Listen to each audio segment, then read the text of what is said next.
The richest people I have ever known were not always the ones with the biggest appetites. Very often, they were the ones with the smallest number of things that could knock them off balance.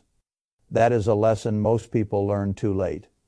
They think wealth comes from finding a hot stock, launching a perfect business, getting a better title, negotiating a bigger salary, or somehow discovering the one trick that makes money compound faster for them than for everybody else. That is not usually how serious wealth is built.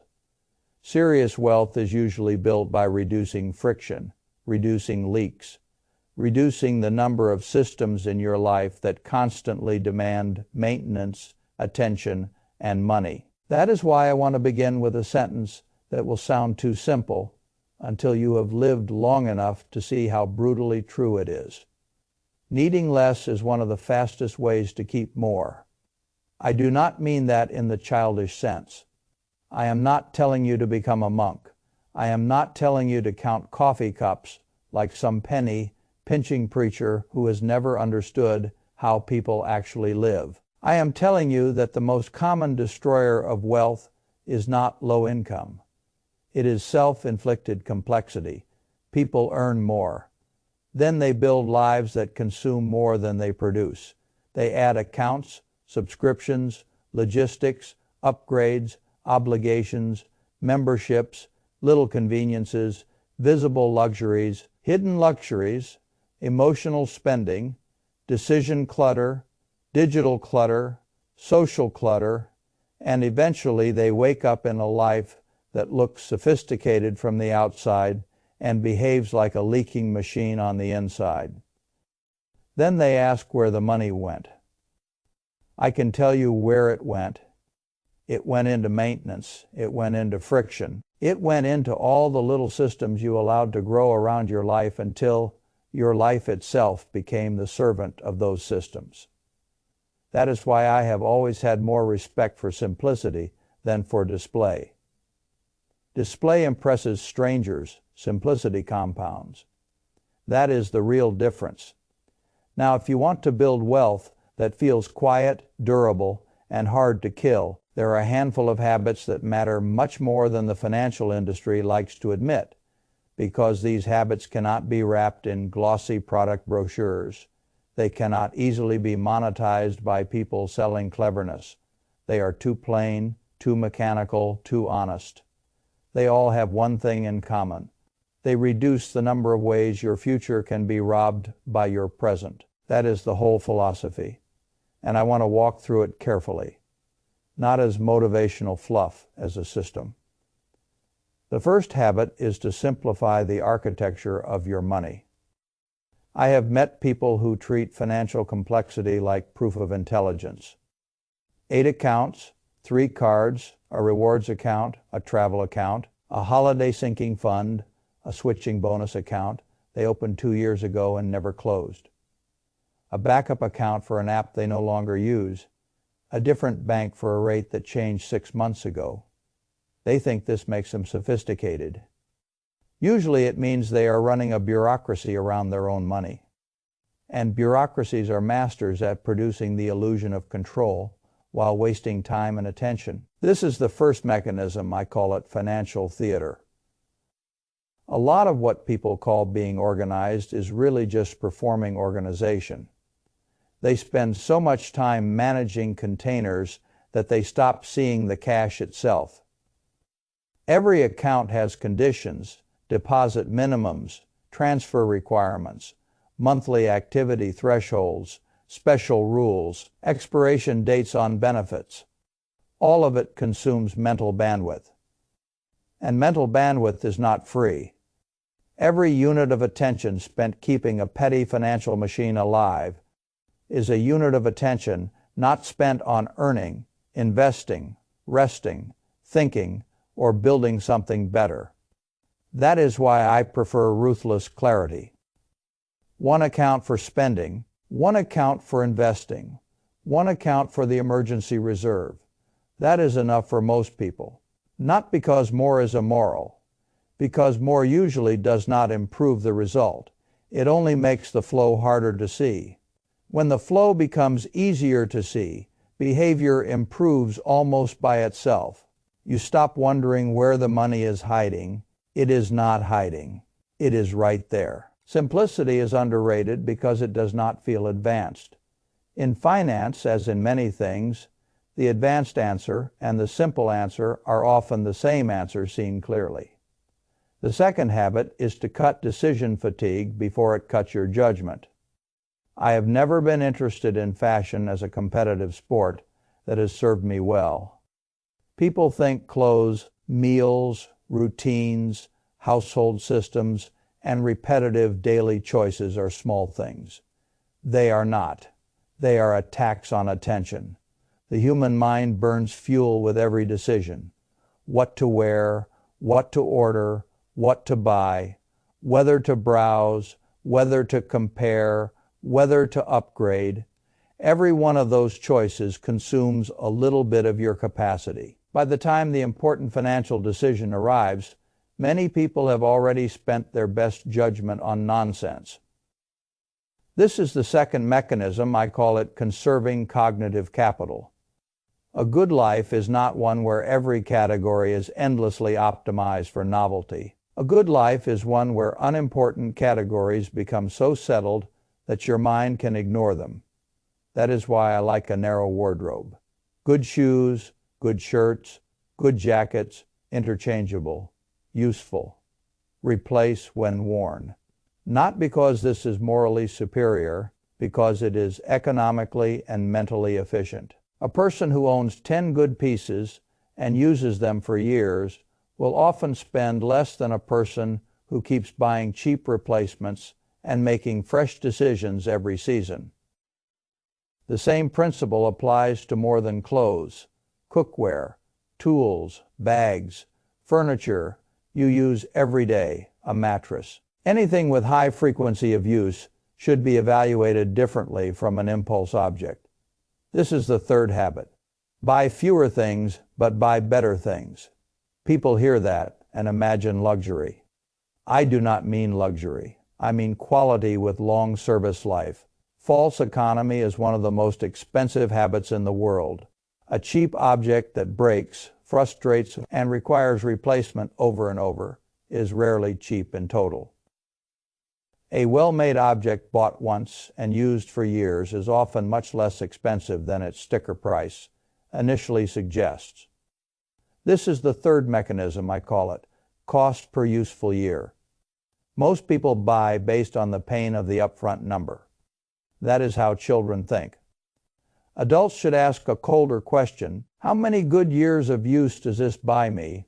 A $40 pair of shoes replaced repeatedly is often more expensive than a $100.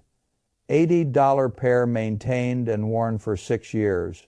A cheap frying pan replaced every year is often more expensive than a durable one you can forget about for a decade. A flimsy office chair that makes work slightly worse every day is not saving money. It is charging you in irritation. That cost matters too.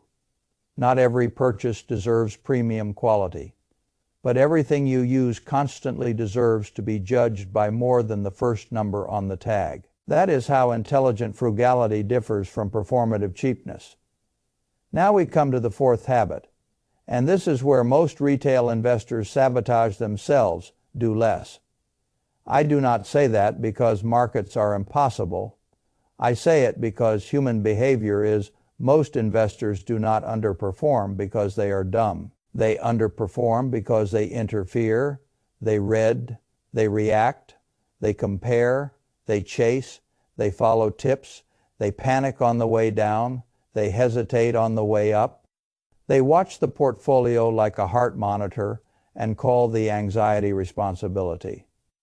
It is not responsibility, it is compulsion. This is the fourth mechanism. I call it activity mistaken for intelligence. The market has a marvelous way of making motion feel like wisdom. Check again, adjust again, rotate again, protect again, exploit again. The problem is that for the ordinary investor, most of that motion is not productive. It is leakage, the great power of low. Cost broad index investing is not that it is glamorous. It is that it allows you to benefit from capitalism without making your own psychology the central risk factor every week. A simple diversified index fund, automatic contributions, minimal fees, no drama. That strategy lacks emotional excitement, which is exactly why it works for so many people. Excitement is expensive, patience is profitable. I have spent enough time beside markets to know that the discipline of inaction is far rarer than the talent for commentary, and in the long run, it is often worth much more. The fifth habit is to audit your inputs as aggressively as you audit your expenses. Almost no one does this well. They follow people they no longer resemble. They subscribe to things they no longer value. They read newsletters that amplify urgency rather than clarity. They scroll through lifestyles that quietly distort their own sense of enough. Then they wonder why their spending keeps drifting upward. Your attention determines your desires. Your desires influence your spending. Your spending shapes your wealth. That chain is much stronger than people want to admit. This is the fifth mechanism. I call it attention as upstream capital. A person does not browse renovation accounts for months and stay neutral about his kitchen. A person does not watch luxury routines, high consumption influencers, or status-driven financial content and remain completely untouched by comparison. Comparison is expensive, and most people are living in comparison environments so strong that they are financing emotional insecurity without ever naming it. That is why I believe in quarterly audits of inputs. Not only your subscriptions and direct debits, your feed, your podcasts, your newsletters, the voices that occupy your head. Ask a simple question. Does this still serve the life I am actually building, or is it feeding a version of me that no longer needs to be in charge? Unfollow aggressively. Unsubscribe without guilt. Protect attention the way you protect capital. They are not separate things. If your inputs make wanting easier, your spending discipline has to fight a war every day. It was never designed to win. Now, the sixth habit, when income rises, do not let lifestyle find it first. This is where a huge amount of wealth dies quietly. A raise arrives. The brain translates it instantly. Better apartment, better restaurant choices, better car, more convenience, slight upgrades everywhere. Nothing feels excessive. Everything feels earned. 6 months later, the raise is gone in practical terms, and the higher burn rate has become the new normal. This is the income trap, and it catches not only the poor, it catches the rich with style. That is why you see households making $300,000, $400,000, $500,000, and still feeling as though they live paycheck to paycheck. Not because they are uniquely foolish, because the human mind recalibrates quickly and then defends the new standard as ordinary. This is the sixth mechanism. I call it lifestyle inflation as invisible confiscation. The best defense against it is not moral struggle. It is automation. When income rises, divert 50 to 80% of the increase immediately into investing before your feelings ever get a vote. Not later, not after a few months of seeing how things settle. Immediately, because if the money touches your lifestyle first, your lifestyle will claim it. That is what lifestyles do. I prefer a harsher but more useful rule. Delay lifestyle upgrades for 5 years. Live as though the raise never fully happened. Let the spread become investment capital. That is how ordinary incomes begin creating extraordinary options. The seventh habit is to price your time properly. People do bizarre things with time because nobody taught them to think of it as capital. They will drive across town to save a trivial amount of money and casually surrender 2 hours to a pointless obligation because they did not want to seem difficult. That is incoherent. Money lost can often be re-earned. Time cannot. That is not philosophy.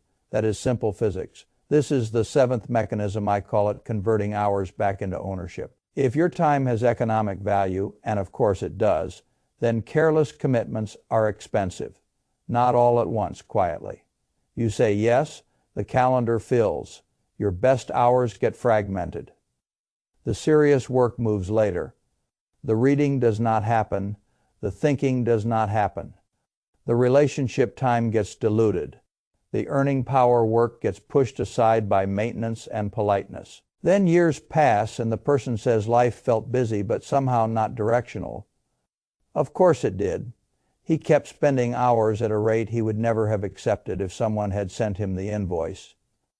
You do not need to become antisocial. You do need to become deliberate.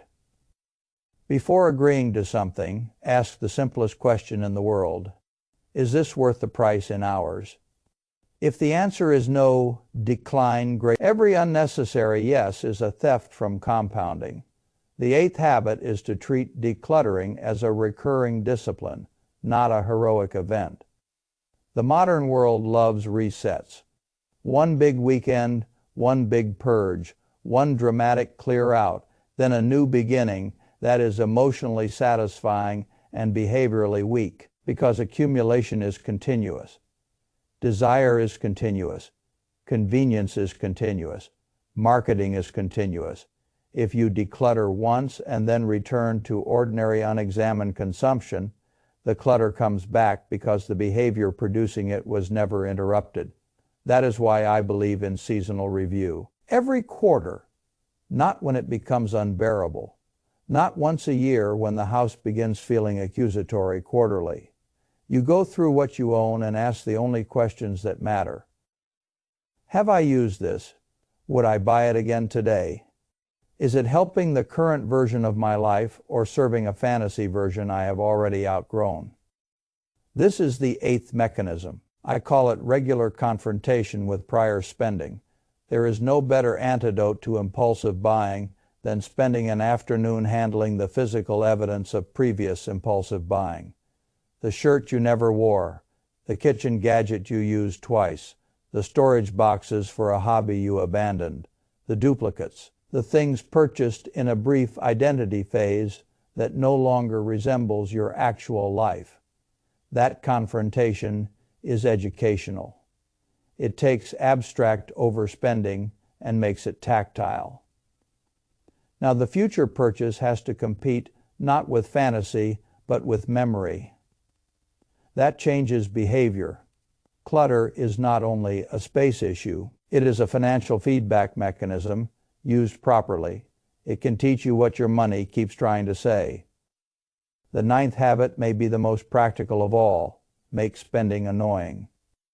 Modern commerce has spent billions engineering friction out of the purchase path. Saved cards, one-click ordering, instant approvals, stored addresses, push reminders, flash offers. All of it is designed to collapse the distance between wanting and buying. That is not a service to you.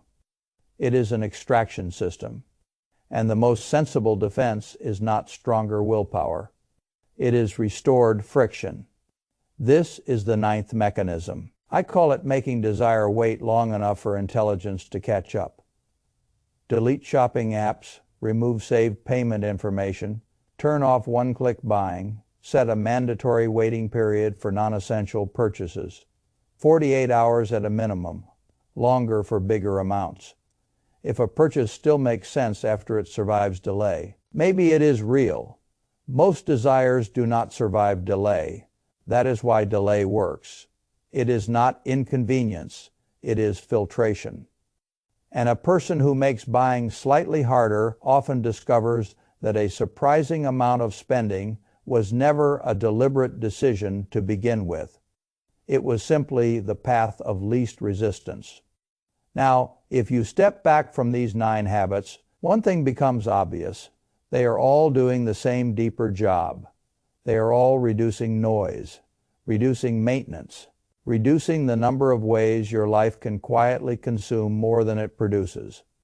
That is why I do not think of minimalist financial habits as aesthetic choices. I think of them as freedom votes. Every simplified account is a vote for clarity. Every reduced decision is a vote for conserved judgment. Every quality purchase instead of repetitive junk is a vote for long-run efficiency. Every automated index contribution is a vote for patience over drama. Every removed input is a vote against comparison. Every raise captured before lifestyle touches, it is a vote for future optionality. Every well-defended hour is a vote for ownership of your time. Every quarterly declutter is a vote against unconscious spending. Every added bit of friction is a vote for conscious purchasing. That is the real compounding, not only money behavior. People like to imagine wealth as a pile. I think of it more often as reduced fragility. The less you owe, the less you need, the less maintenance your life requires. The fewer emotional leaks you finance every month, the fewer systems demanding your attention, the more capital can accumulate quietly. This is why some people with ordinary incomes become rich, and some with extraordinary incomes remain trapped. The trapped ones build lives that require constant feeding. The free ones build lives that can survive without constant performance. That difference is enormous, and it almost always looks smaller in the middle years than it really is. That is why the whole culture misses it. Culture celebrates visible income. It rarely celebrates invisible resilience. But invisible resilience is what compounds into real freedom. I have watched people all my life trying to look rich before they became hard to kill. That is backward, become hard to kill first. Once you become hard to kill, wealth has room to accumulate. Not because you hacked the system, because you stopped cooperating with the parts of the system designed to keep extracting from you. That is a much more intelligent path. One final thing, people often imagine that needing less is somehow anti-ambition. I think the opposite is true. A person who needs less can take better risks. He can wait longer.